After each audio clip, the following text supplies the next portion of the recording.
جب حضرت آدم علیہ السلام کو اللہ تعالیٰ نے تخلیق فرمایا اور جنت میں بسایا تو انہیں ہر طرح کی نعمتیں عطا کی گئیں، مگر انسان کی تخلیق صرف روحانی آزمائش کے لیے نہ تھی بلکہ ایک فطری نظام اور دنیاوی ذمہ داریوں کے لیے بھی تھی، جن میں نسل انسانی کی بقا اور توالد و تناسل کا عمل بھی شامل تھا۔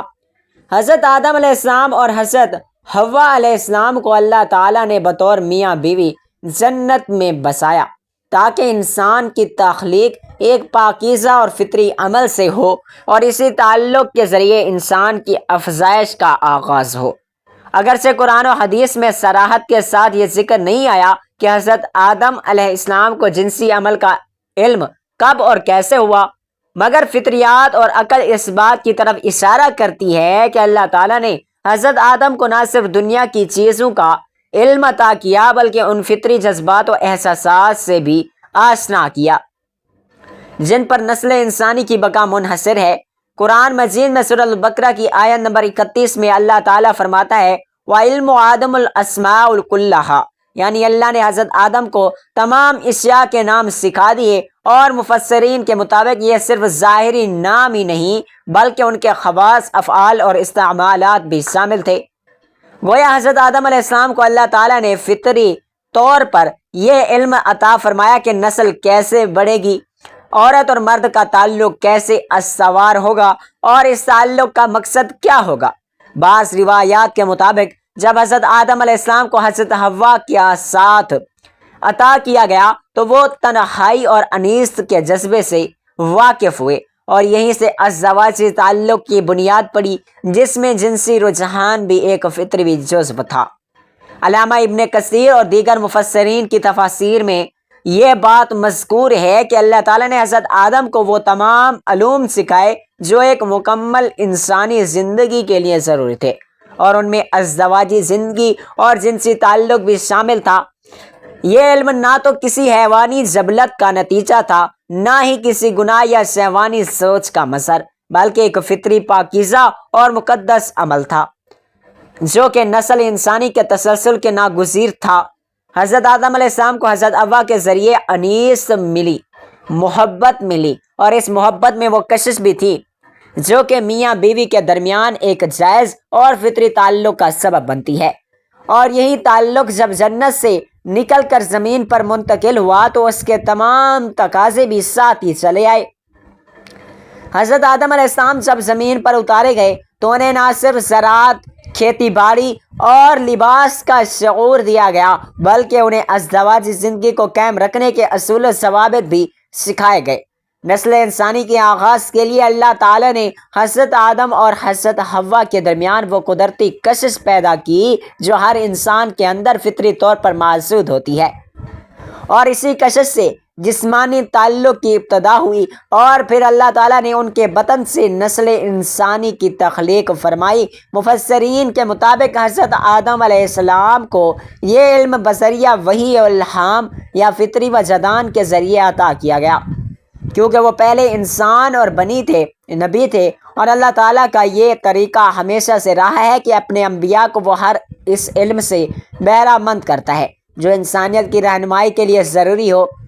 اس ضمن میں ایک اور پہلو یہ بھی ہے کہ فطری طور پر انسان کے جسم میں کچھ تبدیلیاں، احساسات اور میلانات موجود ہوتے ہیں جو بلوغت کے بعد نمایاں ہوتے ہیں، مگر چونکہ حضرت آدم اور حضرت حوا کو جنت میں بالغ حالت میں پیدا کیا گیا، اس لیے ان کے اندر یہ جذبات تخلیق کے وقت ہی ودیت کیے گئے تھے، اور اللہ تعالیٰ نے ان جذبات کی تسکین کے لیے انہیں ایک دوسرے کا لباس بنایا، جیسے کہ قرآن مجید فرماتا ہے ہن لباس لکم وانتم لباس لہن۔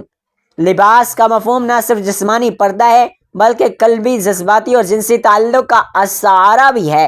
اس آیت سے یہ ثابت ہوتا ہے کہ مرد و عورت کا تعلق فطری اور ناگزیر ہے، اور اللہ تعالیٰ نے خود اس کو محبت، سکون اور رحمت کا ذریعہ بنایا ہے۔ حضرت آدم علیہ السلام کو جب حضرت حوا کی طرف میلان ہوا اور ان کے درمیان ازدواجی تعلق قائم ہوا تو اس وقت یہ کوئی معیوب یا شرمندگی کی بات نہ تھی، بلکہ یہ ایک پاکیزہ تعلق تھا جس پر نسل انسانیت کی بنیاد رکھی گئی۔ اس تعلق کے بارے میں کچھ روایات ہیں کہ جب حضرت آدم اور حضرت حوا زمین پر اترے تو ان کے درمیان اللہ کے حکم سے بچوں کی پیدائش کا سلسلہ شروع ہوا، جس میں ہر بار ایک بیٹے اور ایک بیٹی کی پیدائش ہوتی تھی اور ان کی شادی دوسرے حمل کے جڑواں بچوں سے کی جاتی تھی تاکہ خاندان کی افزائش ہو سکے۔ اگر حضرت آدم علیہ السلام کو اس عمل کا شعور نہ ہوتا تو یہ نظام ممکن نہ ہوتا۔ اس سے صاف ظاہر ہوتا ہے کہ اللہ تعالیٰ نے انہیں یہ علم عطا فرمایا تھا۔ پھر انبیاء علیہ السلام کو دیگر انسانوں سے ممتاز کرنے کے لیے اللہ تعالیٰ انہیں جو علم دیتا ہے وہ نہایت جامع مگر گہرا اور فطری اصولوں پر مبنی ہوتا ہے۔ یہی وجہ ہے کہ حضرت آدم نہ صرف پہلے انسان تھے بلکہ نبی بھی تھے، اور ان پر اللہ تعالیٰ کی طرف سے براہ راست ہدایت نازل ہوتی تھی۔ اس ہدایت میں ہر وہ بات شامل تھی جو انسانی زندگی کے لیے ناگزیر تھی، خواہ وہ عبادات سے متعلق ہو یا معمولات سے یا ازدواجی زندگی سے۔ یہی وجہ ہے کہ ان کے بعد آنے والے تمام انبیاء نے اپنے اپنے زمانے کے مطابق ازدواجی زندگی کے آداب، جنسی طہارت اور تعلقات کے اصول سکھائے، اور یہ تمام علم حضرت آدم علیہ السلام سے منتقل ہوا۔ پس یہ کہنا غلط نہ ہوگا کہ حضرت آدم علیہ السلام کو جنسی عمل کا علم براہ راست اللہ تعالیٰ کی عطا کردہ فطری بصیرت، وحی اور تجرباتی مشاہدے سے حاصل ہوا، جو کہ ان کی ازدواجی زندگی، نسل کی افزائش اور انسانی فطرت کی تکمیل کے لیے نہایت اہم اور لازمی قرار دیا گیا تھا۔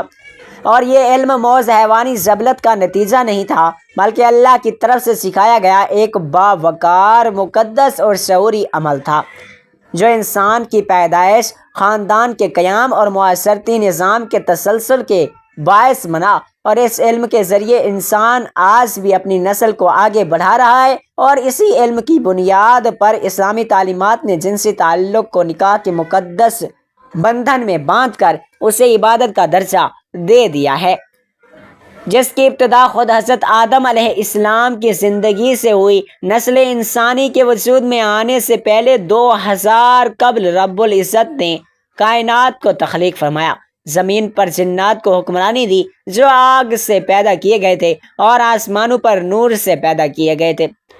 فرشتے اور ملائکہ وہ ہر وقت عبادت الہی میں مصروف عمل رہتے۔ جنات آگ سے پیدا ہونے کی وجہ سے آتش مزاج کے حامل تھے۔ سرکشی، بغاوت، دنگا فساد اور خون ریزی ان کی سرشست میں شامل تھی۔ جب زمین پر جنات کا لڑائی جھگڑا حد سے بڑھ گیا تو اللہ عز و جل آسمانوں سے فرشتوں کے لشکر بھیجتے جو ان سرکش جنات کو مار مار کر سمندری جزیروں اور ویران پہاڑی علاقوں میں بھگا دیتے۔ ایسے ہی ایک خون ریز لڑائی کے دوران فرشتوں کو ایک ویرانے میں جنات کا ایک معصوم سا بچہ روتا ہوا ملا۔ اس کے والدین شاید جنات کی جنگ میں کام آ چکے تھے۔ فرشتوں کو اس معصوم صورت جن پر ترس آ گیا، چنانچہ رب کائنات کی اجازت سے فرشتے اس بچے کو آسمان پر لے آئے، جہاں وہ اللہ تعالیٰ کی عطا کردہ ذہانت کے بنا پر بہت جلد معلم الملکوت کے نام سے پکارا جانے لگا۔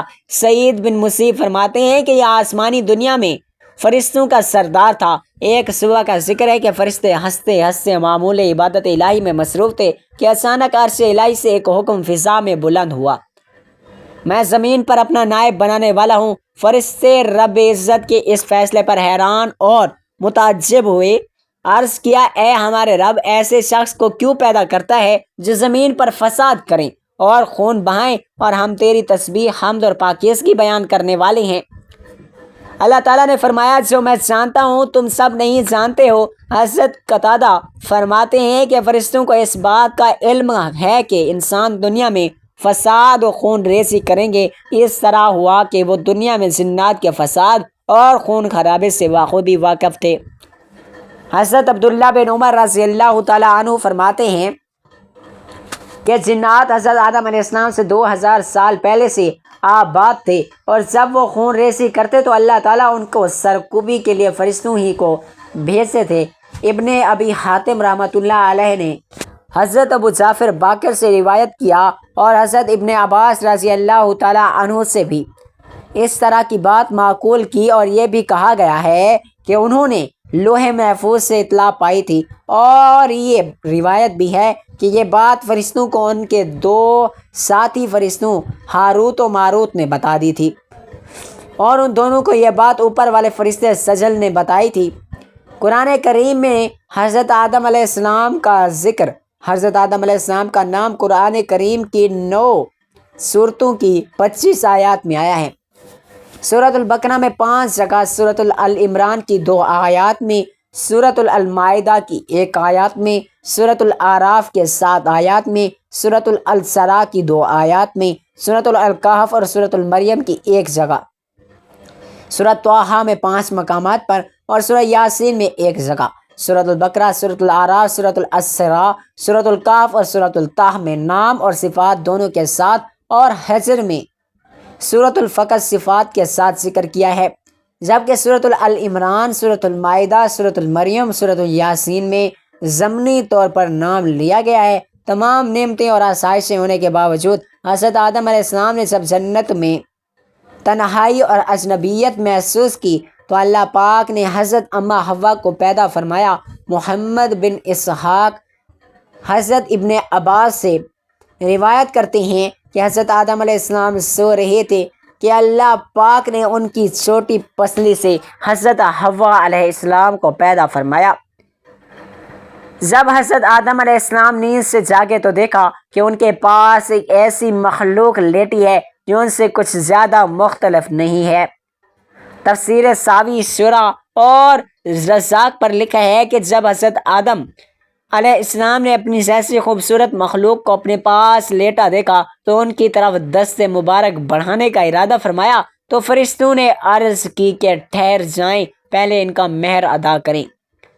آپ علیہ السلام نے فرمایا کہ ان کا مہر کیا ہے؟ فرشتوں نے عرض کیا، ان کا مہر یہ ہے کہ آپ ہمارے سردار محمد مصطفیٰ صلی اللہ علیہ وآلہ وسلم پر 10 مرتبہ درود پاک پڑھیں۔ چنانچہ آپ علیہ السلام نے درود پاک پڑھا، اور فرشتوں کی گواہی سے آپ علیہ السلام کا حضرت اماں حوا علیہ السلام سے نکاح ہو گیا۔ روایت میں یہ بھی آتا ہے کہ حضرت آدم علیہ السلام اور حضرت حوا علیہ السلام 60 سال تک جنت میں رہیں، لیکن ان کو حق کے زوجیت ادا کرنے کا حکم نہ تھا اور نہ ہی بچہ پیدا کرنے کا۔ حضرت آدم اور حضرت حوا علیہ السلام بڑے آرام و سکون سے جنت میں رہنے لگے۔ اس عرصے میں رو پر جنت کے کسی بھی حصے میں جانے پر پابندی نہ تھی سوائے شجر ممنوعہ کے۔ شیطان اب ان دونوں کا کھلا دشمن تھا، اپنی سزا کا بدلہ لینے کے لیے بے قرار بھی تھا۔ اس کی شدید خواہش تھی کہ اللہ کے حکم کی خلاف ورزی کرے۔ پھر شیطان نے ان دونوں کے دلوں میں وسوسہ ڈالا تاکہ ان کی شرمگاہیں جو ایک دوسرے سے پوشیدہ ہیں بے پردہ ہو جائیں۔ حضرت آدم علیہ السلام اور حضرت حوا علیہ السلام کے لباسوں کے متعلق یہاں پر 2 طرح کی روایات موجود ہیں۔ ایک روایت تو یہ ملتی ہے کہ جنت میں ان دونوں کا لباس بھی جنتی تھا، جس میں ان دونوں کے سروں پر تاج بھی تھا، جبکہ دوسری روایت کے مطابق ان کے جسم جنتی درختوں کے پتوں سے لپٹے ہوئے تھے، جن سے ان کے ستر ایک دوسرے سے پوشیدہ تھے۔ اب شیطان روز ان کے دلوں میں وسوسے ڈالتا اور ایک دن کہنے لگا، تمہارے رب نے تم دونوں کو اس درخت سے اس لیے منع فرمایا ہے کہ کہیں یہ پھل کھا کر تم دونوں فرشتے نہ ہو جاؤ، یا کہیں ہمیشہ زندہ رہنے والوں میں سے نہ ہو جاؤ۔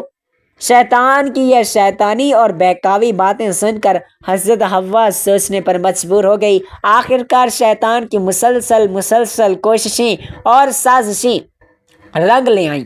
اس نے حضرت حوا کو پھل کھانے پر راضی کر لیا۔ ایک دن حضرت حوا نے حضرت آدم علیہ السلام سے کہا کہ ہم اس شجر ممنوعہ کا ذرا سا حصہ کھا کر تو دیکھیں، آخر وہ کیا راز ہے جو اللہ نے اسے کھانے سے منع فرمایا ہے۔ شروع میں تو حضرت آدم علیہ السلام اس کے لیے قطعاً طور پر تیار نہ تھے، لیکن پھر حضرت حوا علیہ السلام کے مسلسل اصرار پر بادل ناخواستہ وہ بھی راضی ہو گئے۔ خیر، حضرت آدم اور حضرت حوا پھل کھانے پر تیار اور ابھی پوری طرح پھل چکھا بھی نہ تھا کہ ان کی شرمگاہیں ایک دوسرے پر عیاں ہو گئیں، جس پر دونوں نے پریشانی کے عالم میں جنت کے درخت کے پتے توڑ کر اپنا بدن چھپایا۔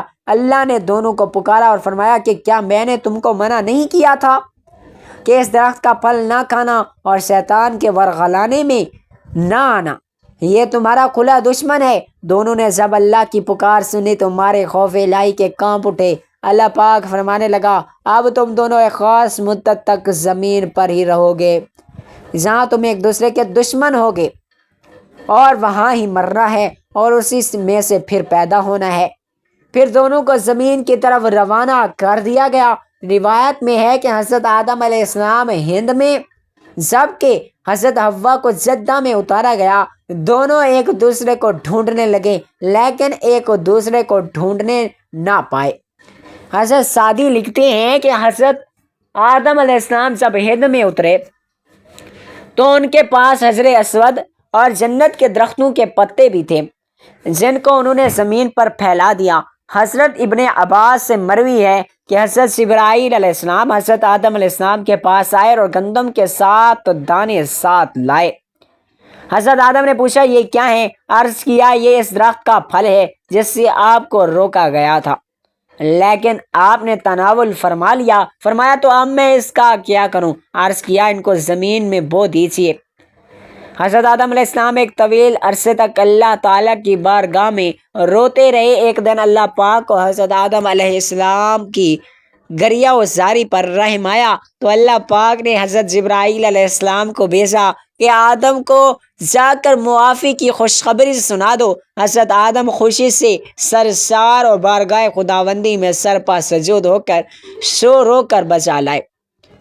پھر حضرت جبرائیل علیہ السلام انہیں لے کر مکہ آئے جہاں حضرت آدم نے کعبہ شریف کی بنیاد رکھی۔ حجر اسود کو کعبہ کی دیوار پر نصب فرمایا اور اس کا طواف کیا۔ طواف سے فارغ ہو کر حضرت جبرائیل علیہ السلام انہیں جبل عرفات میں عرفات پر لے گئے جہاں حوا علیہ السلام تشریف فرما تھیں، لیکن طویل عرصے کی جدائی اور حالات میں بہت سا جسمانی تغیرات پیدا کر دیے تھے، چنانچہ دونوں ایک دوسرے کو پہچان نہ پائے، جس پر حضرت جبرائیل علیہ السلام نے دونوں کا تعارف کروایا۔ ناظرین، یہی وہ رات تھی جب پہلی دفعہ آپ کو حیض بھی آیا اور اللہ پاک کے حکم سے پھر حضرت آدم اور حضرت حوا کو کثیر اولاد ہوئی۔